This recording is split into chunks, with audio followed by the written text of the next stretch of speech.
Baik, saudara sekalian, topik perkuliahan kita pada kesempatan ini adalah hukum dalam perspektif fungsionalisme struktural ya. Sebelum diskusi nanti dilanjutkan, sedikit mengulas.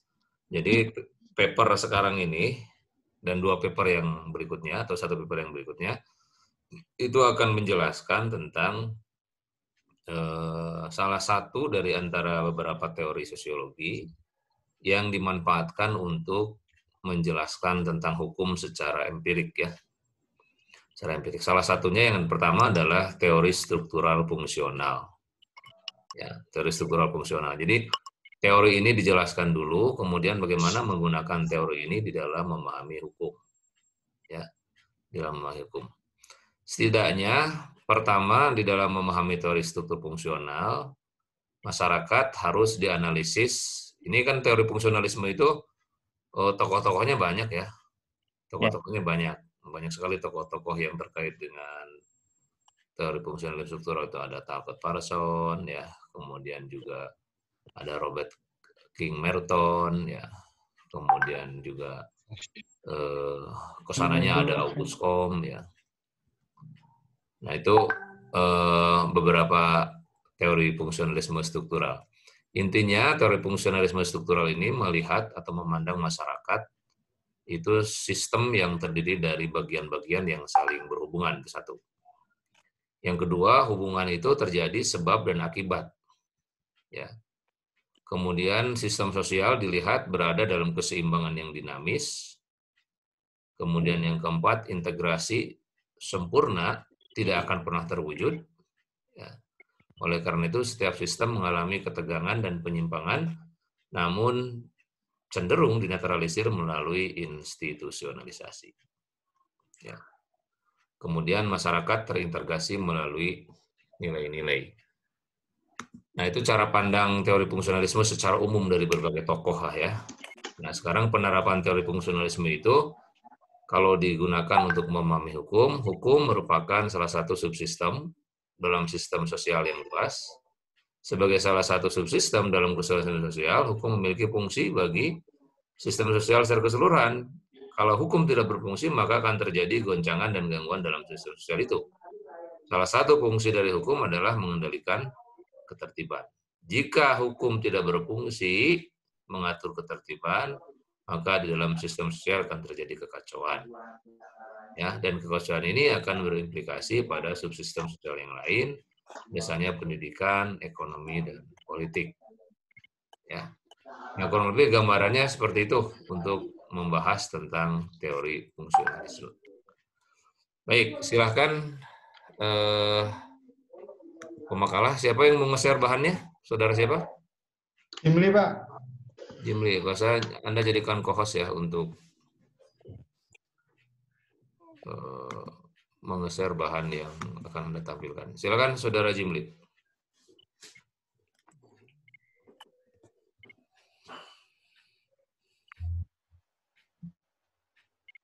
Sudah nongol belum, Pak? Sudah ada.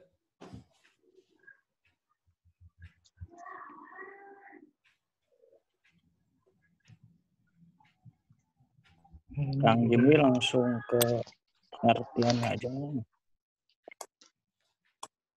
Langsung ke pengertian. Karena ini dua makalah ya, kita bagi secara ketat ya. Langsung kayak definisi mungkin presentasinya 10 fungsionalis. menit.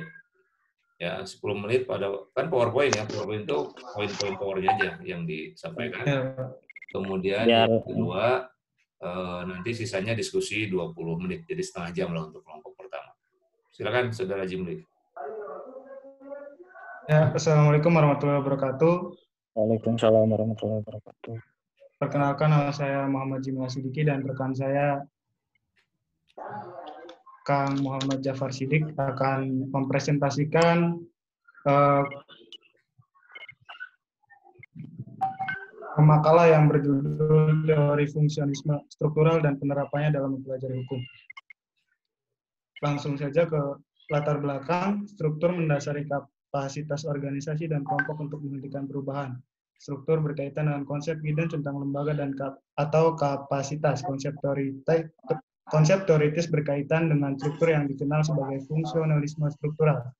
Hal ini juga disebut teori sistem, teori keseimbangan, atau hanya fungsionalisme. Teori fungsionalisme struktural menekankan kepada keteraturan dan mengabaikan konflik dan perubahan-perubahan dalam masyarakat. Konsep utamanya adalah fungsi, disfungsi, fungsi laten, fungsi manifest, dan keseimbangan. Menurut teori ini, masyarakat merupakan suatu sistem sosial yang terdiri atas bagian-bagian atau elemen yang saling berkaitan dan saling menyatu dalam keseimbangan. Perubahan yang terjadi pada suatu bagian akan membawa perubahan pula terhadap bagian yang lainnya.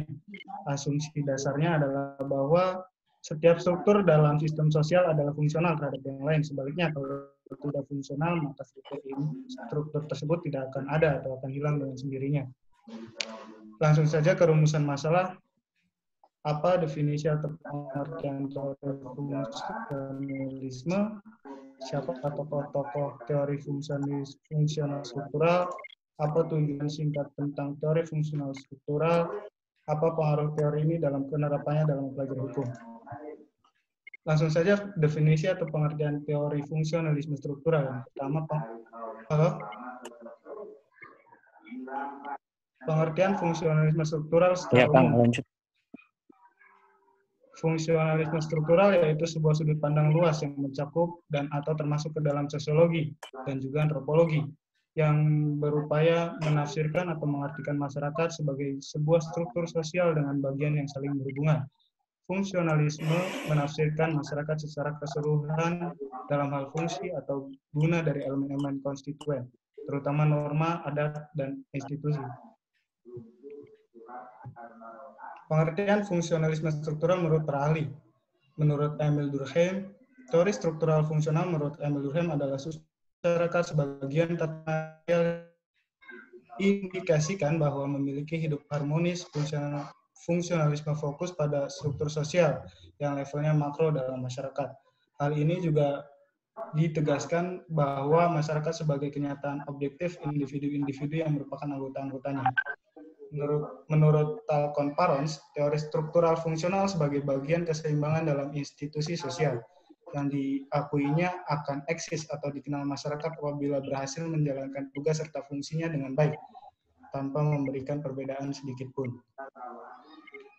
Yang terakhir, Robert Kimmerton menjelaskan bahwa struktural fungsional adalah kehidupan masyarakat dalam keseimbangan sosial yang akan berjalan jika keteraturan sosial. Itu adalah pengertian fungsionalisme struktural menurut para ahli. Langsung saja ke tokoh-tokoh teori fungsionalisme struktural. Yang pertama adalah Herbert Spencer, ahli sosiologi Inggris pada pertengahan abad ke-19 yang membahas tentang fungsional struktural dengan menganalogikan struktur biologi dengan struktur sosial.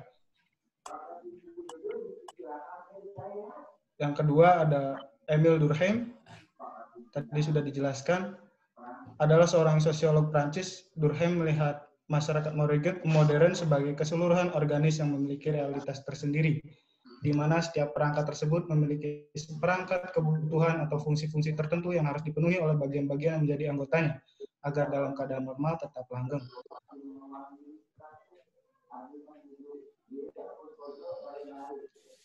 Yang ketiga ada Frederick Brown. Fungsional Brown ini merupakan perkembangan dari teori Durkheim.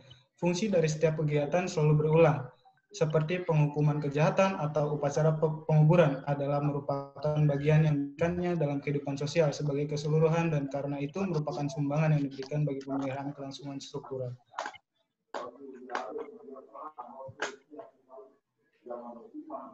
Menurut Bronislaw Malinowski, para ahli antropologi menganalisa kebudayaan dengan melihat pada fakta-fakta antropologis dan bagian yang dimainkan oleh fakta-fakta itu dalam sistem kebudayaan. Ada Talcott Parsons. Fungsionalisme struktural Talcott Parsons terkenal dengan skema agil. Parsons yakin bahwa ada 4 fungsi penting yang diperlukan semua sistem. Fungsi adalah suatu gugusan aktivitas yang diarahkan untuk memenuhi satu atau beberapa sistem. Parson percaya ada 4 ciri, yaitu yang pertama A atau adaptasi, yang G goal attainment, pencapaian tujuan, I integrasi, dan L latensi atau pemeliharaan.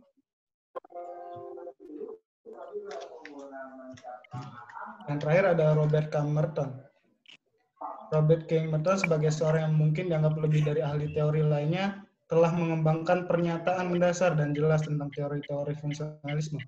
Merton merupakan seorang pendukung yang mengajukan tuntutan lebih terbatas bagi perspektif ini, mengakui bahwa pendekatan fungsional struktural telah membawa kemajuan bagi pengetahuan sosiologis.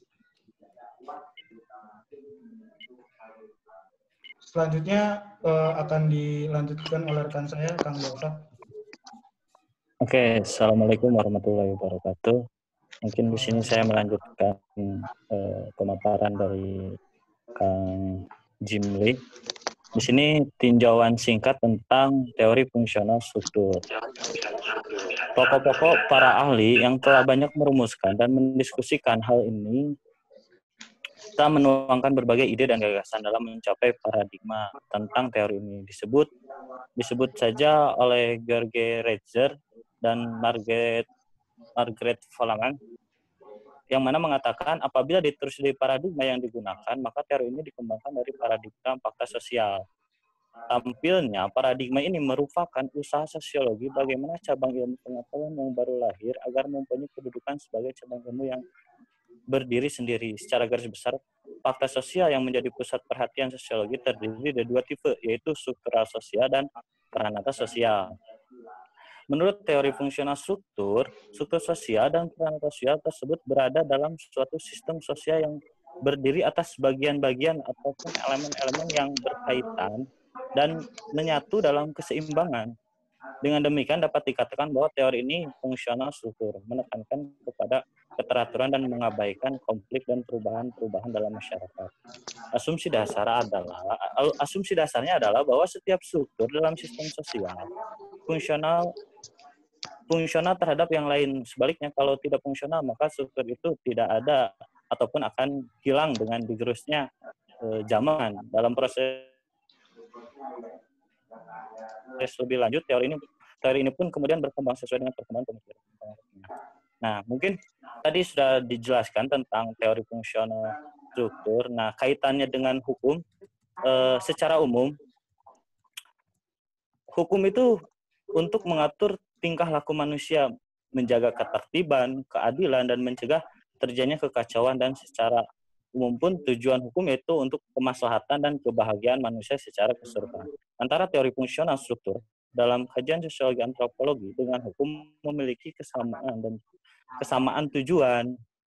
Pendekatan struktur fungsional bertujuan untuk melihat keteraturan dalam masyarakat. Hukum juga memiliki tujuan yaitu menciptakan keteraturan dan kemaslahatan hidup manusia dan kebahagiaan manusia secara keseluruhan, baik individu maupun masyarakat. Penjelasan selanjutnya, bagaimana pendekatan struktur fungsional ini dapat berperan dalam hukum dan dalam keseharian. Mungkin ini diambil dari konsep agil yang dikemukakan oleh Talcott Parsons. Dalam teori fungsional struktur ini akan diilustrasikan dengan hukum yang ada di Indonesia, di mana hukum di Indonesia ini terdapat hukum formal yang dikodifikasi ataupun ditulis dengan hukum formal gitu.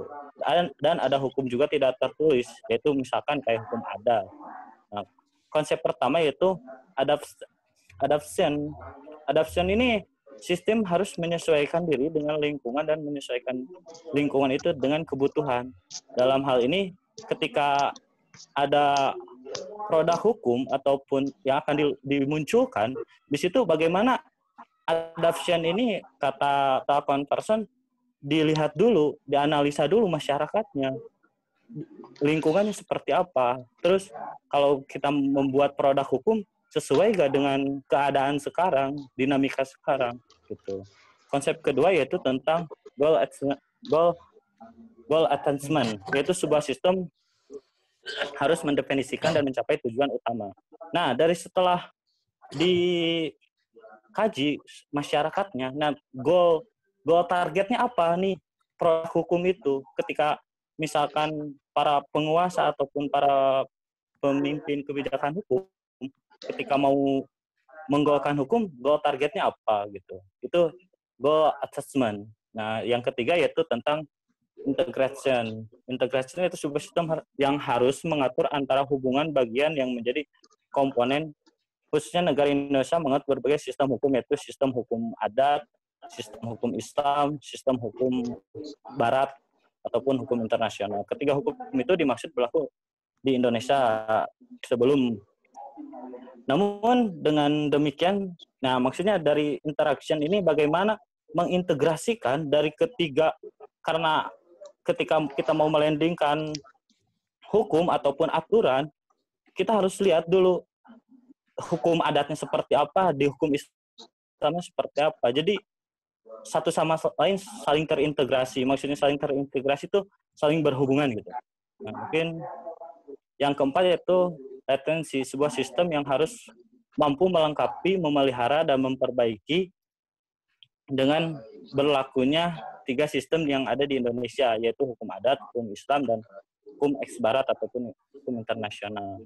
Nah, dari latensi ini bagaimana ketika sudah terintegrasi, lalu mungkin melengkapi atau bagaimana memelihara produk hukum ini, ataupun ada koreksian ataupun ada masukan-masukan lain, itu bisa diperbaiki ataupun dilengkapi dengan 1 menit lagi, hukum yang sudah ini. Mungkin itu aja yang bisa saya sampaikan. Bagaimana teori struktur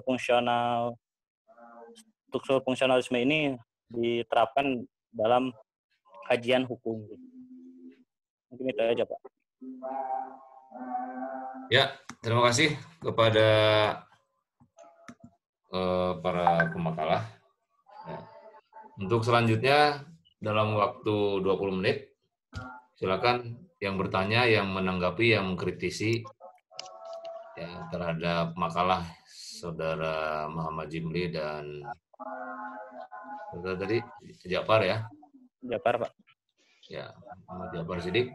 Silakan. Langsung bertanya, satu-satu dijawab ya.